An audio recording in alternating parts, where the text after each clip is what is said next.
dari tahun 2011 sampai 2020 sudah mencetak sekitar 37.000 something kasus, dan mungkin sampai dengan 2025 ini sudah 40 ribuan ya kasus. Dan mirisnya lagi, di dunia pendidikan kasus bullying atau perundungan yang terjadi di dunia pendidikan itu kurang lebih sekitar 2.800 mungkin sampai dengan 3 ribuan itu. Jadi headline-nya ini nomenklatur perundungan itu disengaja dan dilakukan secara berulang sampai korban itu merasa sangat tidak nyaman.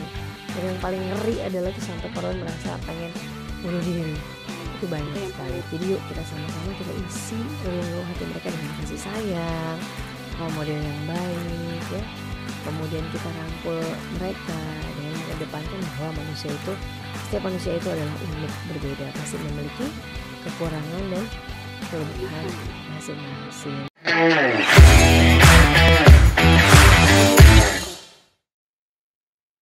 Assalamualaikum warahmatullahi wabarakatuh. Selamat datang di Poin, podcast inspiratif Balai Diklat Keagamaan Jakarta. Kali ini kita akan membahas tema yang sangat menarik. Kemudian ini penting juga dan juga sedikit sensitif terkait dengan perundungan atau biasa kita kenal sebagai bullying. Nah, di sini bersama kita sudah ada narasumber yang sangat luar biasa, Ibu Dr. Nazia Nuril Fuadiah, MPSI Psikolog. Beliau ini adalah salah satu widyaiswara ahli media di BDK Jakarta dan merupakan salah satu widyaiswara favorit saya nih di sini. Kemudian beliau juga sebagai direktur Mahat Al-Istiqlal di Karawang. Kemudian beliau juga sebagai asesor Banpaut PNF, dan juga beliau juga punya nih Biro Konsultasi Psikolog dan juga termasuk dalam tim pengembang kurikulum RA. Nah, kita udah lihat nih, beliau ini background-nya banyak sekali di pendidikan, apalagi di pendidikan dunia anak. Nah, kita sapa langsung ya, teman-teman, apa kabarnya ini Mbak Dokter? Alhamdulillah, apa kabar Sobat Poin semuanya? Semoga sehat selalu dan juga Ibu moderator kita yang sangat luar biasa. Semoga sehat selalu ya. Iya, Gimana nih? alhamdulillah. Kayaknya semangat terus ya melihat begitu dong. banyak podcast. Iya, harus Tapi tetap terus semangat. mengawal dengan hati yang gembira dan senang. Terima kasih. Baik, mungkin langsung aja nih Mbak Dokter. Kita tuh sering banget mendengar kasus bullying dan mungkin banyak ya Mbak di kasus bullying itu di Indonesia. Tapi kita kalau dengar istilah bullying itu lebih condong ke kekerasan fisik. Oke. Nah, kita mau tahu nih sebenarnya apa sih bullying dan bentuk-bentuknya itu seperti apa. Kemudian di Indonesia ini banyak nggak sih kasus bullying? Oke, ini memang sangat menarik dan ini memang sedang in-innya ya, sedang marak-maraknya. Dimana kasus perundungan atau kita kenal dengan istilah bullying itu memang banyak terjadi sekali, baik itu di anak-anak, remaja, bahkan orang dewasa sekalipun gitu ya.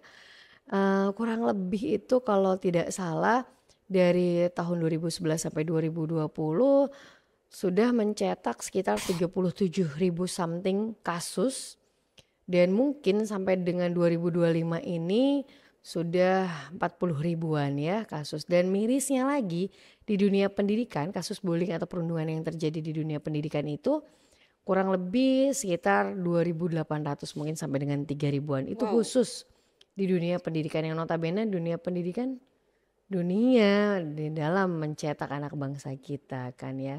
Jadi seperti itu, makanya semangat banget nih hari ini kita bicara tentang bullying ya para Sobat Poin. Karena memang ini merupakan krisis perilaku, di mana ini juga menular, ini juga bisa sangat-sangat bisa merubah karakter seseorang.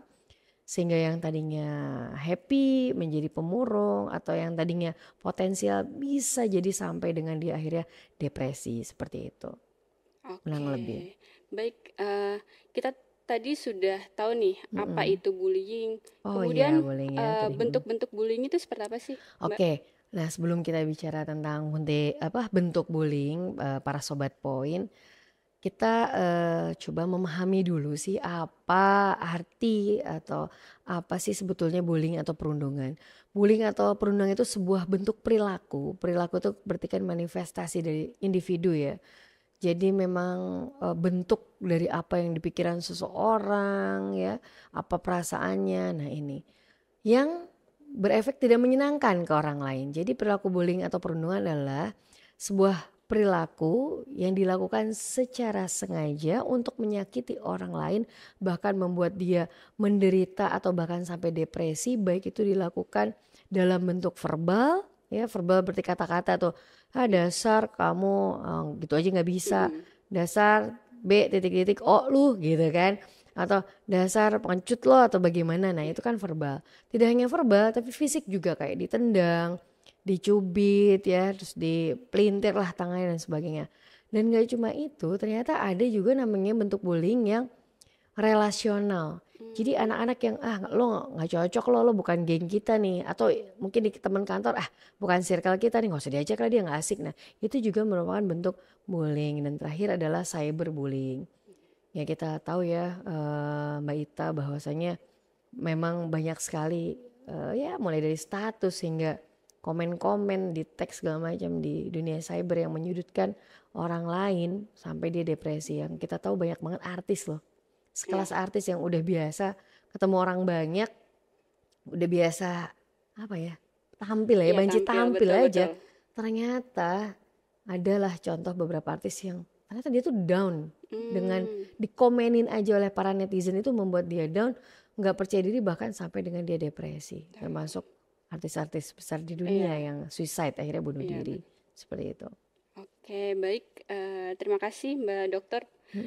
Mungkin kita tahu nih kan maksud dari bullying itu apa, kemudian kita tahu macam-macamnya. Nah, mau tahu nih kita sebenarnya siapa aja sih yang terlibat dalam perundungan atau bullying ini? Oke, bicara bullying itu selama ini nih kita tuh taunya cuma pelaku. Ya kan, kita cuma pelaku. Ternyata kalau bicara bullying atau perundungan itu ada yang namanya pelaku. Berarti kan siapa yang mengerjakan gitu kan. Terus ada yang namanya saksi. Saksi itu yang melihat, dan ini biasanya fenomenanya si para saksi ini pada cuma bisa diem aja karena takut. Ya, pelaku, saksi, dan yang terakhir adalah korban. Yaitu yang diberikan perlakuan.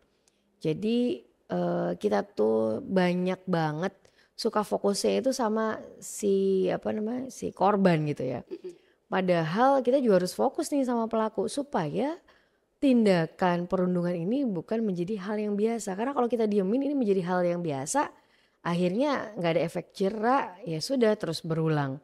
Begitupun juga dengan saksi. Saksi itu banyak yang akhirnya takut, daripada gue ngomong ntar gue kena, mendingan diem aja deh gitu, atau menghindar. Nah itu, jadi memang edukasi harus kita lakukan bahwasanya untuk menghindari perilaku bullying ini atau perundungan ini, memang kita harus merangkul ketiganya itu, memberikan sosialisasi kepada ketiganya itu, pelaku, saksi maupun korban. Memang harus berani speak up seperti itu.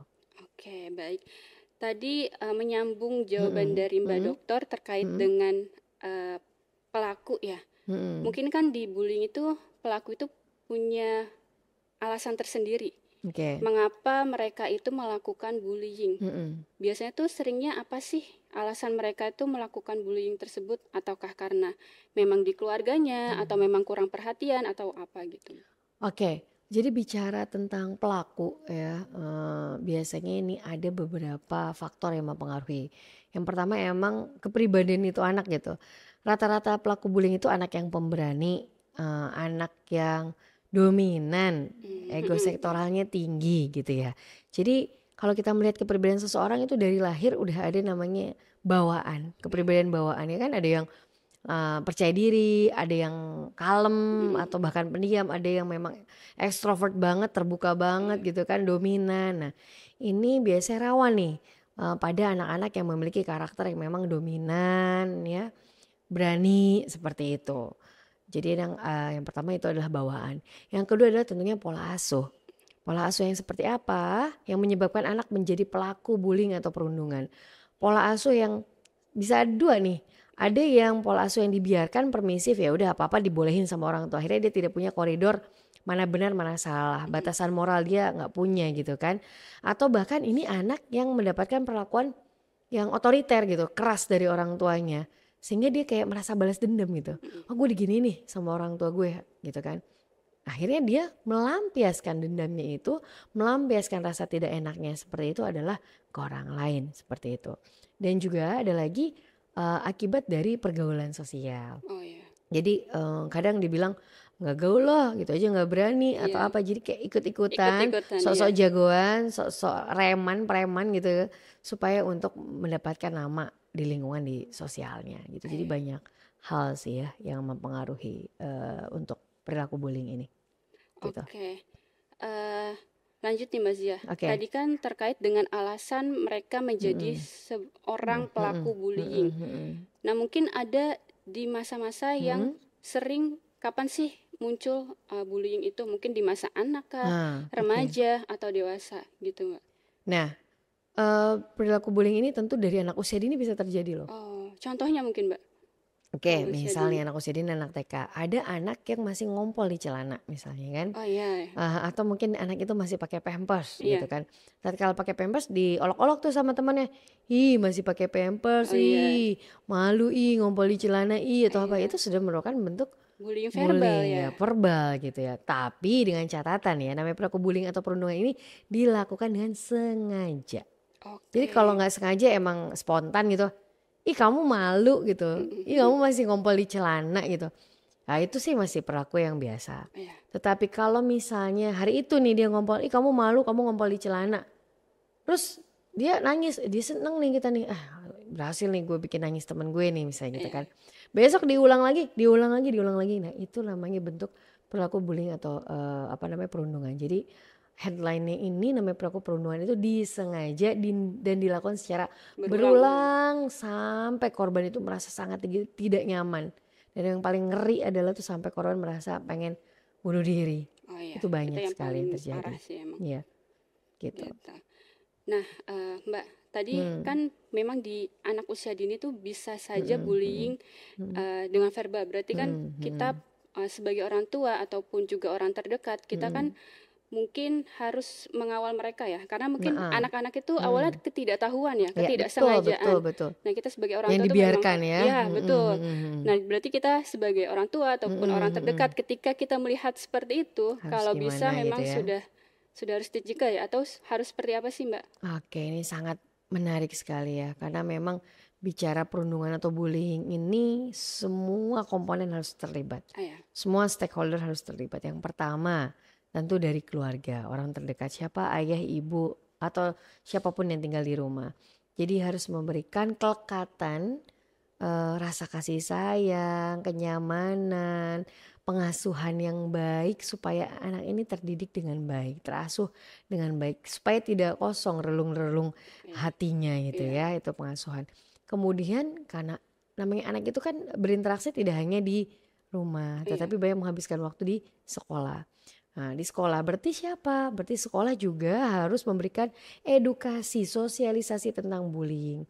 Makanya sekolah itu penting banget untuk mengadakan yang namanya program parenting.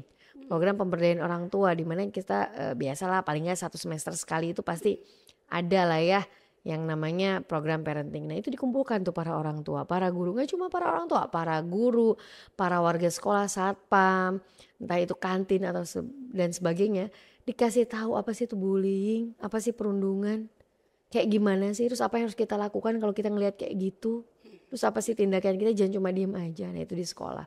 Kemudian gak cuma sekolah, ya pemerintah juga yang tentunya alhamdulillah nih sekarang kita sudah sudah banyak dinaungi dengan undang-undang terkait bullying ya, perundungan. Jadi ada sanksinya gitu, pidana sampai dengan sanksi yang cukup besar, kalau nggak salah bisa sampai 1 miliar deh.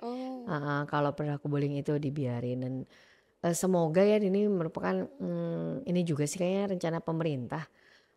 Ada yang namanya Satgas Bullying ya, semoga aja ada nanti. Jadi memang Satgas Bullying itu atau kolaborasi dengan guru BK segera menindaklanjuti jika menemukan bullying. Nah, lalu nih misalnya kita bingung nih sebagai orang tua, harus gimana ya, harus berlapor ke siapa dan sebagainya. Misal oke lah, yang terdekat adalah ke sekolah nih. Kita harus coba berlapor ke sekolah Iya. supaya ditindaklanjuti oleh sekolah. Tapi kan banyak juga nih sekolah yang acuh tak acuh. Iya, suka mengabaikan gitu ya.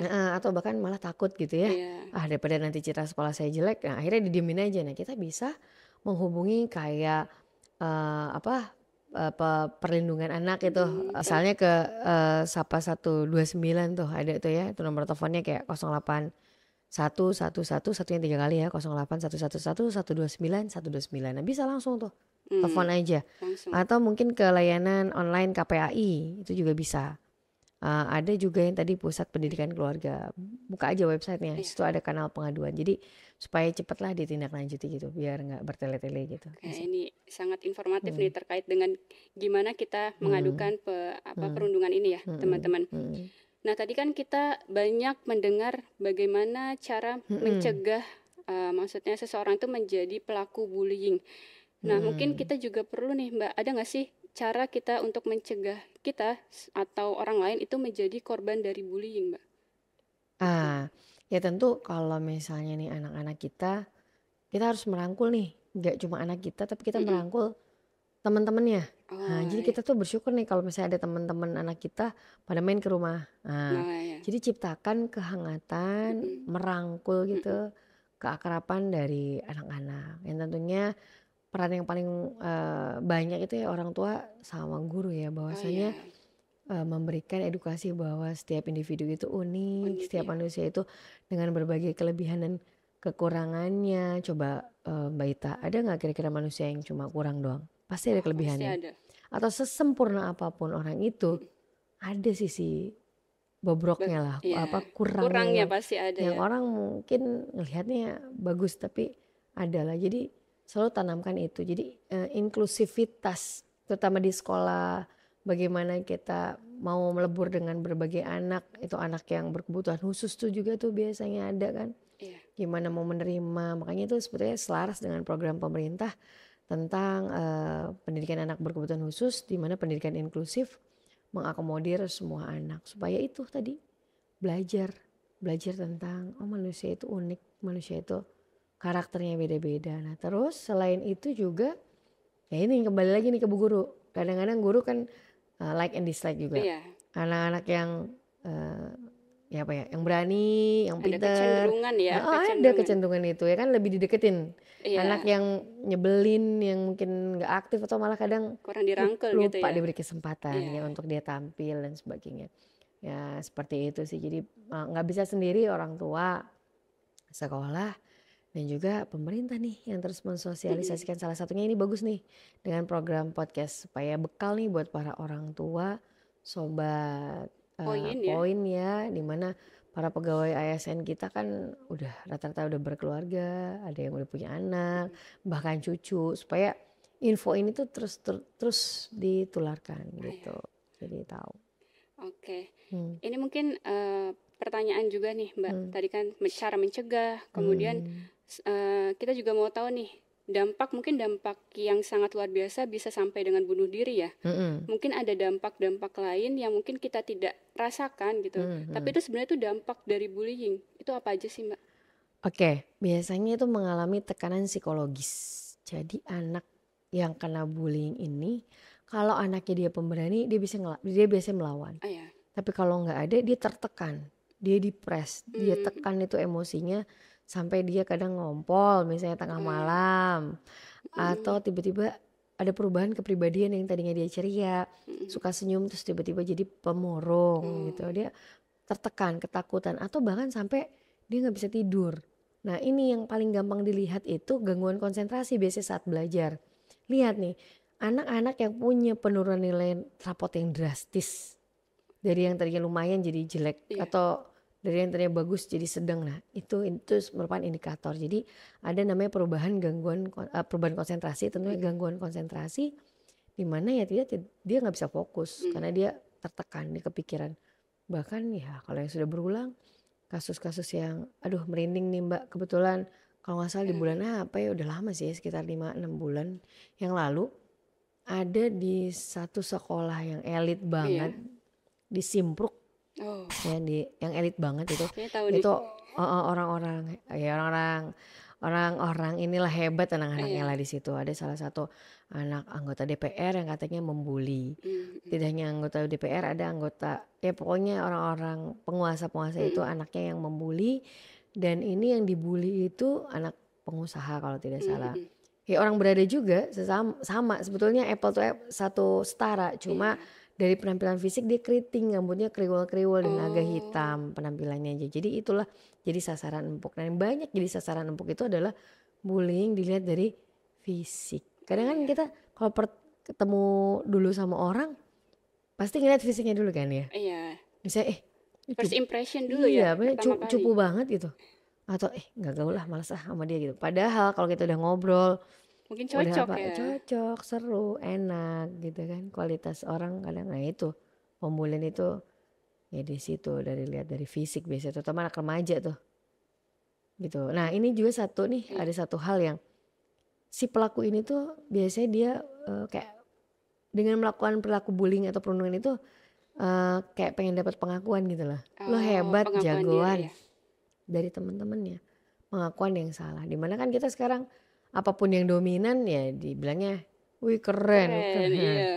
Walaupun nggak baik.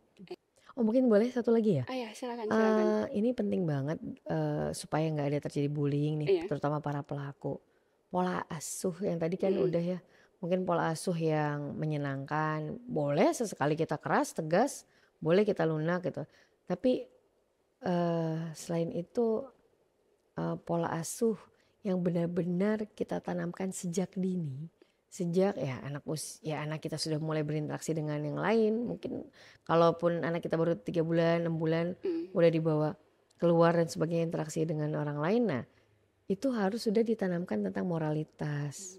Baik, buruk. Walaupun dia cuma dengar, dia belum bisa merespon, kita kasih tahu ini boleh, ini tidak boleh. Jangan nih sayang, itu tidak baik. Kita alihkan. Misalnya nih kayak anakku nih Iya. usia berapa ya, dia setahunan gitu. Dia kan belum bisa mengekspresikan kecewanya, marahnya, kesalnya. Jadi atau keinginannya kayak pengen butuh perhatian atau ngajak interaksi, kan dia kayak ngeraup muka gitu, hok gitu kan. Kesannya kan kita kok ini, nah kita Iya. alihkan, sayang, sayang, sayang ya, jangan pok gitu. Takutnya nanti kalau pok dibiarin, nggak kita alihkan, kita ajarkan sayang atau apapun, itu akhirnya menjadi ya udah berarti itu perilaku Kebiasaan yang ya. boleh ngepok gitu. Iya. Akhirnya pas TK pakbuk aja ketemu orang muka diremet-remet, nah gitu sih sudah dari dini ya. Iya, tadi seperti yang udah kita bahas ya Mbak, emang Mm-mm. keluarga itu sangat penting banget nih Betul perannya. betul betul. Nah, dan juga kita harus tahu nih kan Mm-mm. perubahan tadi kan, Mm-mm. perubahan sikap, Mm-mm. biar kita tahu indikator Mm-mm. ini ada kejadian apa sih di sekolah atau di Nah, lingkungan rumah ya. komunikasi itu Iya. penting, guru sama orang tua. Makanya di dalam program parenting ada satu namanya pojok konsultasi orang tua. Nah itu Oh, belum, kadang nggak semuanya tuh sekolah udah ada ada. ya. Iya, jadi Hmm, siapkan mungkin dalam 1 minggu atau 2 minggu ada 1 hari yang kita bisa konsul ke supaya kita guru. tahu. Iya, komunikasi terbuka supaya kita tahu loh perubahan apa sih perilaku dari diri anak kita, atau guru pun yang pengen tahu dari kita. Keterbukaan komunikasi sih penting banget ya. Mm-mm. Oke, baik, Masya Allah luar biasa sekali Mm-mm. teman-teman ya episode poin kali ini. Terima kasih Bu Dr. Nazia Ya, atas sharing-sharingnya terkait dengan apa namanya bullying ini. siap. Nah sebelum kita tutup Mbak, mungkin ada satu pesan penting nih untuk seluruh pendengar poin mengenai bullying kita kali ini. Oke, jadi sebetulnya perilaku bullying ini atau perundungan ini perilaku yang dilakukan pelaku untuk mengisi relung-relung hatinya yang kosong gitu ya. Kekosongan itu didapat dari orang tua, sekolah yang tidak ditemani oleh teman-temannya, atau bahkan dilecehkan oleh lingkungan sosialnya. Jadi yuk kita sama-sama kita isi relung-relung hati mereka dengan kasih sayang, role model yang baik ya. Kemudian kita rangkul mereka dengan mengedepankan bahwa setiap manusia itu adalah unik, berbeda, pasti memiliki kekurangan dan kelebihan Kelebihan. masing-masing. Jadi itu harus selalu kita tekankan, kasih sayang, kita rangkul baik dari orang tua, guru-guru, lingkungan sosial, dan mengedepankan bahwasanya itu manusia itu adalah individu yang hebat, luar biasa, unik dan spesial, dan itu harus terus disondingkan gitu. Oke. Seperti itu. Baik, terima kasih Mbak Zia. Memang bullying itu bukan hal yang sepele.